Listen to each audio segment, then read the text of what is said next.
Este episódio é baseado no caderno de estudos elaborado pelo professor Dr. Marcelo Lessa, idealizador e mentor do projeto ENAC Turbo. Vamos mergulhar hoje no caderno de número 5, com o tema central, crédito tributário e lançamento. E a grande questão aqui é como uma obrigação abstrata de pagar um imposto vira uma dívida real, concreta, que o Estado pode cobrar. Essa é a pergunta fundamental, né? Exato. Qual é o momento exato em que o fisco pode, de fato, bater na porta e exigir o pagamento? Olha, a chave para responder isso está em separar duas coisas que parecem iguais, mas não são: obrigação tributária e crédito tributário. Pensa assim, a obrigação nasce junto com o fato gerador. Vendeu um produto, comprou uma casa, pronto. A obrigação de pagar imposto nasceu ali, mas ela ainda é, digamos, uma ideia, um potencial. Ah, entendi. É como saber que alguém te deve, mas você ainda não tem o boleto, não sabe o valor exato, nem o vencimento. Perfeito. A dívida existe no conceito, mas não na prática. Ela ainda é ilíquida. E é aí que entra o procedimento que transforma essa promessa em algo real, cobrável. Esse procedimento é o lançamento tributário. Ele é a ponte. Ok, então vamos desembrulhar isso. Se a obrigação já existe, por que o crédito, que é o direito de cobrar, não nasce junto? Parece, sei lá, uma burocracia a mais, separar as coisas. Parece, mas é uma garantia. O nosso Código Tributário Nacional adota o que a gente chama de teoria dualista, justamente para criar essa separação. Certo? Primeiro, a obrigação, que nasce com o fato gerador. É o vínculo inicial. Depois vem o crédito. Ele é a formalização dessa obrigação. Agora com nome, CPF, valor exato, prazo para pagar. Como o professor Lessa destaca, o crédito herda o DNA da obrigação, sabe? Entendi. Então, o lançamento é o grande protagonista aqui. Ele é muito mais do que só um fiscal fazendo uma conta, imagino eu. Muito mais. Ele é um procedimento administrativo com 4 missões principais. Primeiro, ele tem que verificar se o fato gerador aconteceu mesmo. Ok. Segundo, calcular o valor exato do imposto. Terceiro, identificar quem é o devedor. E quarto, se for o caso, aplicar a multa. É o ato que oficializa tudo. Tá, e a natureza jurídica disso? Ele cria algo do zero ou só formaliza o que já existia? A resposta é os dois. E isso é uma daquelas sutilezas que a FGV adora. A natureza do lançamento é mista. Ele é declaratório para a obrigação. Declaratório, ou seja, ele só reconhece algo que já nasceu lá atrás. Exato. Ele dá um carimbo. Eu vi o que aconteceu. Mas, ao mesmo tempo, ele é constitutivo para o crédito. Ele dá a certidão de nascimento para o direito de cobrar. Sem o lançamento, o fisco não pode executar a dívida. Faz sentido. E o fiscal? Ele pode escolher se faz o lançamento ou não? Tipo, se o valor for baixo, ele pode deixar para lá? De jeito nenhum. E essa é outra garantia importante. O lançamento é uma atividade vinculada e obrigatória. O fiscal não tem essa escolha, essa discricionariedade. Ah, bom. Se os requisitos estão presentes, ele é obrigado a lançar. Se não fizer, a responsabilidade funcional é dele. Isso traz segurança. Mas e a lei? Imagina que eu fiz uma venda em 2022. Aí, em 2024, o fisco vai lançar. Mas a lei do imposto mudou. Ficou mais cara. Qual lei vale? Ótima pergunta. A segurança jurídica fala mais alto aqui. A regra é: vale a lei da época em que o fato gerador aconteceu. Ufa. É a foto daquele momento que importa, mesmo que a lei mude depois. É o que diz o artigo 144 do CTN. A regra do jogo não muda depois que a partida acabou, né? Certo. Mas sempre tem um mas, né? Sempre. A lei nova posterior pode ser aplicada se ela não mudar o imposto em si, mas trouxer, por exemplo, novos critérios de fiscalização, ou ampliar os poderes de investigação do fisco. É uma retroatividade que afeta o procedimento, a forma, e não o mérito. Entendi. O como se fiscaliza pode mudar, mas o quanto se paga fica congelado na lei da época. Agora, pelo que vi no material do professor Lessa, esse lançamento não é uma coisa só, né? Existem tipos diferentes. Exatamente. O nível de participação do contribuinte e do fisco define a modalidade. E isso nos leva a 3 tipos principais. Vamos começar por aquele onde o fisco faz tudo sozinho. O exemplo clássico que vem na cabeça é o carnê do IPTU, ou do IPVA que chega em casa. Eu não fiz nada, só recebi a conta. Esse é o lançamento de ofício, ou direto. A autoridade fiscal tem todos os dados, calcula o valor e te notifica. Unilateral. Mas ele também aparece num outro cenário, bem menos amigável. O auto de infração. Exatamente. Quando uma fiscalização descobre uma fraude, uma omissão, o auto de infração é, na essência, um lançamento de ofício. É o fisco dizendo, eu fiz a conta por você e o resultado deu um pouco diferente. E com uma multa, claro. Claro, para pimentar. Certo. O segundo tipo já parece mais um trabalho em equipe. Isso é o lançamento por declaração ou misto. Aqui o contribuinte informa os dados e o fisco calcula.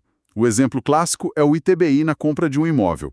Você vai na prefeitura, declara a transação E com base nisso, eles calculam o imposto e mandam a guia de pagamento. Perfeito. O contribuinte declara o fato, o fisco constitui o crédito.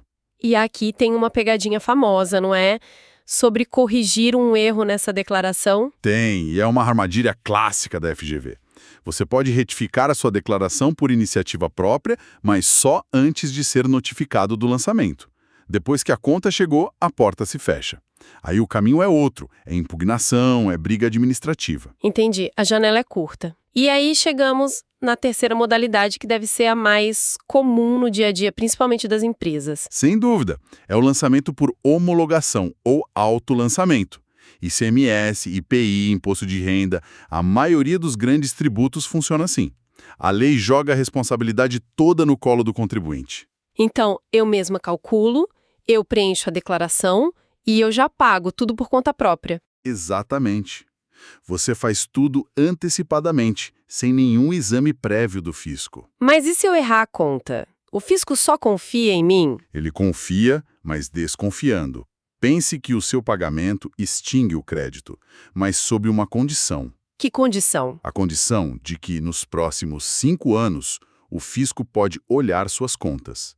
Se ele encontrar um erro, aquela sua quitação é desfeita na parte que faltou. Se ele não fizer nada em 5 anos, aí sim o pagamento vira definitivo. O silêncio dele vale como uma concordância, uma homologação. E nesse ponto, o material do professor Lessa dá um destaque enorme para uma súmula do STJ, a 436. Parece que ela muda tudo. E muda mesmo. Ela é um atalho revolucionário para o fisco. A súmula 436 diz basicamente que a simples entrega da declaração pelo contribuinte já constitui o crédito tributário. Peraí, o quê? Isso mesmo. E a parte mais importante, dispensada qualquer outra providência por parte do fisco. Deixa eu ver se eu entendi. Quer dizer que o ato de enviar uma declaração, tipo a DCTF, mesmo que eu não pague R$1, aquilo já vira dívida oficial. Toda aquela história de o fisco ter que lançar, notificar, tudo isso some? Exatamente essa é a mágica ou a armadilha da súmula. Ela transforma sua declaração na sua própria sentença. Para o Estado, é uma eficiência absurda. Para o contribuinte, é um aviso gigante. Sua declaração não é um rascunho. É um documento com força de cobrança. Força executiva. Declarou e não pagou, o fisco pode pegar essa declaração, inscrever em dívida ativa e executar no dia seguinte. Nossa, isso é muito sério. Ok. Com isso em mente, vamos focar agora nos pontos que o professor Lessa aponta como pegadinhas. A primeira é: o fisco pode alterar um lançamento que já fez? Ele pode voltar atrás? Depende do motivo. A distinção é entre erro de direito e erro de fato. Erro de direito é quando o fisco muda a interpretação da lei. Ele achava que algo não era tributado e agora acha que é. Ele pode cobrar o passado com base nessa nova ideia? Não. A lei proíbe. Mudança de critério jurídico só vale dali para frente. É a proteção da segurança jurídica. Ninguém pode ser pego de surpresa. Ufa! E o erro de fato? Aí é diferente. Se o fiscal errou nos fatos, sei lá, mediu a área do imóvel errado para calcular o IPTU. Nesse caso, ele pode e deve revisar o lançamento para corrigir. O erro foi na apuração da realidade, não na interpretação da lei. Certo. Outro ponto. Moeda estrangeira. No imposto de importação, a base é em dólar. Qual cotação vale? A do dia que a mercadoria chegou ou a do dia que o fiscal está fazendo a conta? Vale a taxa de câmbio do dia do fato gerador, ou seja, do dia do registro da declaração de importação. De novo, para garantir previsibilidade, o importador precisa saber quanto vai pagar no momento da operação. Mesmo que o fisco perca a arrecadação se o dólar subir depois. Mesmo assim, a estabilidade e a segurança jurídica foram consideradas mais importantes do que a flutuação do câmbio. A conta não pode ficar aberta. Faz todo sentido. E para fechar essa parte, a decadência na homologação. Os 5 anos que o fisco tem para conferir a conta. Quando começa esse prazo? Aqui temos 2 regras. E a diferença é crucial. Regra 1. Se houve pagamento, mesmo que parcial, o prazo de 5 anos conta da data do fato gerador. Ok. Regra 2 para os casos mais graves. Não houve pagamento nenhum, ou teve fraude ou dolo. Aí a lei é mais dura. O prazo de 5 anos só começa a contar no primeiro dia do ano seguinte àquele em que o lançamento poderia ter sido feito, o que na prática dá mais tempo para o fisco agir. Ufa. É um universo de detalhes, mas as peças se encaixam. Então, para resumir, lançamento de ofício, o fisco faz tudo. Por declaração, é uma parceria. E por homologação, a responsabilidade é nossa. E a súmula 436, que é o grande divisor de águas. Exato. E se a gente olha o quadro todo, o lançamento é esse procedimento que dá poder ao Estado. Mas, ao mesmo tempo, ele é uma garantia para o cidadão. Ele impede que a cobrança seja arbitrária, feita de qualquer jeito. Ele coloca regras no jogo. Coloca regras muito claras de competência, de tempo, de forma. É o equilíbrio tenso entre o dever de pagar e o direito de não ser surpreendido pelo poder estatal. E essa ideia de equilíbrio nos leva à reflexão em ENAC do professor Lessa, que fecha o caderno. Ele diz que o sistema tributário não é só sobre arrecadar. Ele vai além. É um instrumento de solidariedade social.